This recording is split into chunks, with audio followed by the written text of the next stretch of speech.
Hello friends, welcome to my channel. Friends, स्वागत करना चाहता हूँ मैं अपने चैनल पे।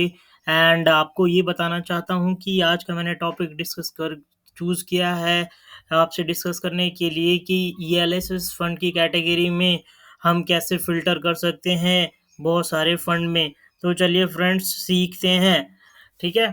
तो इसमें इस वीडियो में आपको ये सीखने को मिलेगा कैसे आप बेस्ट कैटेगरी की सीख सकते हैं एंड ईएलएसएस फंड क्या होता है एंड इससे जुड़ी सभी बातें, इसके फ़ायदे एंड इसके नुकसान।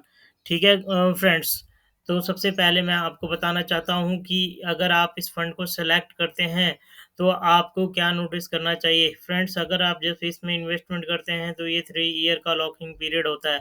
लॉकिंग पीरियड इसलिए होता है क्योंकि इसका नाम है ईएलएसएस। किसी भी फंड को आप निवेश करें, तो पहले उसका नाम देखें फ्रेंड्स। ईएलएसएस का मतलब होता है इक्विटी लिंक्ड सेविंग स्कीम। ये क्या है? ये इक्विटी से लिंक्ड है और एक काइंड ऑफ सेविंग स्कीम है। ठीक है फ्रेंड्स, सो आई होप ये आपको क्लैरिटी मिल रहा होगा इसके नेम से। एंड देन इसका मैं सेकंड चीज आपसे बताना चाहता हूँ। तो इस फंड में आप क्या चेक कर सकते हैं कि इसमें जो है पहले की रिटर्न जो दी गई है कितनी दी गई है इन्होंने एंड बहुत कुछ। एंड मैं इसी के बारे में क्यों डिस्कस कर रहा हूँ उसके भी रीज़न बताऊंगा आपको। एंड यहाँ मिनिमम इन्वेस्टमेंट 500 से शुरू कर सकते हैं। एंड गाइस, आप यहाँ पे देख सकते हैं कि कितना बड़ा एयूएम है इसमें। कितने लोगों ने कितनी कैपिटल इसमें इन्वेस्टेड है, तो 11,962 करोड़ की इसमें निवेश है। एक्सपेंस रेशियो इसकी 0.52 है। एग्जिट लोड इसकी 0 है। ठीक है, 3 ईयर की लॉक इन पीरियड है, जो कि बहुत ध्यान देना चाहिए आपको। एंड इसकी जो फ़ायदा लॉकिंग पीरियड का फ़ायदा ये होता है कि आप इनकम टैक्स का डिडक्शन ले सकते हैं इस स्कीम के थ्रू। एंड आप ये भी नोटिस कीजिए कि इस किस किस तरीकों की कंपनियों में इन्होंने निवेश करा हुआ है। ये देखिए, एचडीएफसी में निवेश कर रखा है इन्होंने सबसे ज़्यादा, देन रिलायंस इंडस्ट्री में कर रखा है, देन आईसीआईसीआई बैंक में, देन इन्फोसिस में, एक्सिस बैंक में एंड सो ऑन। इसकी कंपनी आप एक बार चेक कर सकते हैं कि कहाँ-कहाँ पे अगर आप इस फंड को चूज़ करते हैं, तो आपके जो पैसे निवेश होंगे किन-किन कंपनियों में होंगे। ठीक है? तो आई होप आपको थोड़ी ये क्लैरिटी आ रही होगी।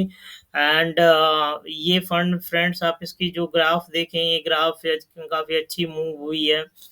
अभी ये आप देख सकते हैं कि पहले ये इतने पे था, 34 पे समथिंग था एंड अभी ये ट्रेड कर रहा है 31 समथिंग एनएओवी पे। मीन्स ये करेक्शन हुई है।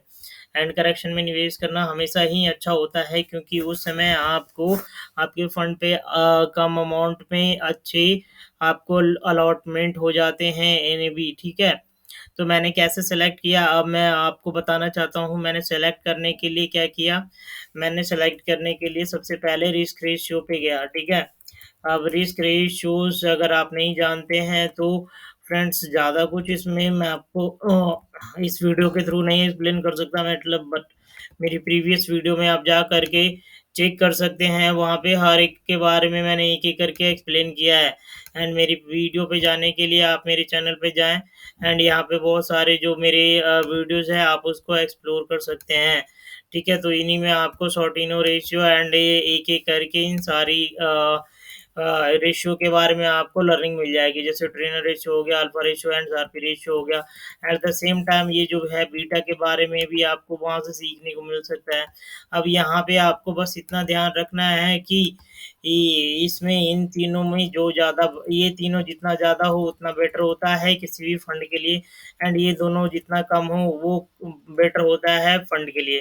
ठीक है, तो यहाँ पे देखिए, वो इस सेम यही रूल को यूज़ करते हुए मैंने क्या कर रखा है, फ़िल्टर लगा रखा है। आप इसमें देख सकते हैं Sharpe ratio, Treynor ratio, Jensen, alpha, beta and standard deviation. ये तीनों ज़्यादा हो तो लार्जेस्ट टू स्मॉलेस्ट कर रखा है। एंड यहाँ पे स्मॉलेस्ट टू लार्जेस्ट कर किया हुआ है। ठीक है, अब फिर मैंने जस्ट इसको फ़िल्टर किया। फ़िल्टर जैसे ही किया, मेरे पास ये इतने सारे प्लान हो गए। आप देख सकते हैं इसमें काफ़ी सारे प्लान आ रहे हैं जो अच्छे परफ़ॉर्म कर रखे हैं। ठीक है? अब मैंने यहाँ पे गया, हिस्टोरिक रिटर्न में गया। हिस्टोरिक रिटर्न में जाने के बाद फिर मैंने क्या फ़िल्टर करी, फ़िल्टर मैंने लगाया गाइस यहाँ पे जा कर के, क्योंकि कम से कम हमें जो जितना ज़्यादा टाइम के लिए फंड हो, आप उसमें आपकी जो है ट्रस्ट ज़्यादा कर सकते हैं। इसीलिए मैंने ये फ़िल्टर लगाया क्या, लार्जेस्ट टू स्मॉलेस्ट। अब आप इसमें देखिए कि मेरी जो है यहाँ तक गाइस ये एक फंड को छोड़ करके बाकी कोई भी फंड पुराना नहीं है। तो सबसे पहले मैं इन सबको जिसमें नहीं आ रही वैल्यू 5 ईयर्स में एंड 10 ईयर्स में जीरो, तो मैं इसको निकालना चाहूँगा। अब मैंने इसको निकाला, देन इसके बाद इनमें से जो अच्छे फंड बना रहे होंगे सिर्फ मैं इसी में ही निवेश करना चाहूँगा एंड जिसकी रिस्क रेशियो अच्छी होगी, ठीक है। तो अगर आप रिस्क रेशियो के बेसिस पे जाना चाहते हैं तो आप देख सकते हैं सबसे अच्छा जो रिस्क रेशियो मेंटेन किया हुआ है एसबीआई लॉन्ग टर्म एडवांटेज है। आप इसकी सारपी रेशियो को देखिए 1.33 है, देन इसकी अल्फा को देखिए 15.67 है एंड 0.32 इसकी ट्रेनर रेशियो है। आप इसी तरीके से इसकी स्टैंडर्ड डेविएशन को देख सकते हैं एंड बीटा को देख सकते हैं, ठीक है। अभी आप SPI long term advantage fund में गए, आप SPI tax advantage fund direct growth ELSS में गए, तो आपको क्या देखने को मिल सकता है कि इस फंड ने 5 ईयर में अच्छा खासा रिटर्न बना करके भी दिया है, ठीक है। एंड उसके बाद सेकंड नंबर पे कौन सा है, तो आप ये देख सकते हैं एसबीआई का अगेन स्कीम है, उसका नाम है एसबीआई और दोनों स्कीम इसकी फर्स्ट सेकंड में ही है, रेशियो में भी रिस्क रेशियो में भी फर्स्ट टू में है। देन आप इन दोनों फंड में अगर आप निवेश करेंगे तो ऑब्वियसली आपको ज़्यादा अच्छे रिटर्न बनाने के चांसेस हैं। बट गाइज आप इसमें एक चीज़ देखिए कि इसमें ना बहुत कम ही निवेश हो रखा है, बट स्टिल इन फंड में अच्छे बना रहे हैं तो आप इसमें जा सकते हैं ऑब्वियसली, ठीक है। अब मैं इस फंड के बारे में बात कर रहा हूँ गाइस, ये देखिए मेरा है ऐसे टैक्स सेवर फंड, ये देखिए ये ज़्यादा नीचे नहीं है। अगर आप इनमें से लाइक फर्स्ट 5 फंड में से किसी में भी निवेश करते हैं it's a good opportunity to invest, क्योंकि सबसे ज़्यादा मैक्सिमम इन्वेस्टमेंट यही है, तो लोगों का ट्रस्ट यही बिल्ट हुआ है। तो आप इस फंड के साथ जा सकते हैं, it's not a bad option, right. But आप इसके अलावा भी आप कन्विंस होना चाहते हैं, इन दोनों फंड के में जाना चाहते हैं, देन आप इस फंड को भी चूज़ कर सकते हैं, अच्छे परफॉर्म कर रहे हैं। लेकिन आपको इसमें डेप्थ एनालिसिस करना चाहिए कि इन किन-किन स किस-किस तरीके की कंपनी में निवेश कर रखा है एंड क्या आपके लॉन्ग टर्म के लिए ठीक है कि नहीं। और इसके अलावा friends, I am not an educational adviser, sorry, I am not an investment adviser and this video is not for any investment guide. मैं ये इन्वेस्टमेंट के लिए नहीं बता रहा हूँ, सिर्फ़ और सिर्फ़ ये एजुकेशनल पर्पज़ के लिए है। मैंने एक रेफ़रेंस लिया है, किसी भी एक फ़ंड के बारे में मैंने सेलेक्ट किया है, तो वो सिर्फ़ रेफ़रेंस लेकर के वो आपको एक्सप्लेन करने की कोशिश किया है, ठीक है? एंड इसी के साथ मैं आपको और बताना चाहता हूँ कि अगर आप फ़ंड सेलेक्ट करें तो आप सभी बातों का ध्यान दें एंड मेरी वीडियो पे यहाँ तक आए हैं तो कृपया लाइक, सब्सक्राइब करना ना भूलें, उससे मुझे मोटिवेशन मिलता है। तो गाइज़ आई होप मैंने आपको क्लियर किया है कि मैंने कैसे इस फंड को सेलेक्ट किया है एंड क्यों मैंने इस फंड के बारे में डिस्कस कर रहा हूँ, ठीक है? सो गाइज़ इसमें आई थिंक एक चीज़ और रह गया, सॉरी, मैं वो आपको बताऊँ ये किस तरीके की इन्वेस्टर के लिए सूटेबल है।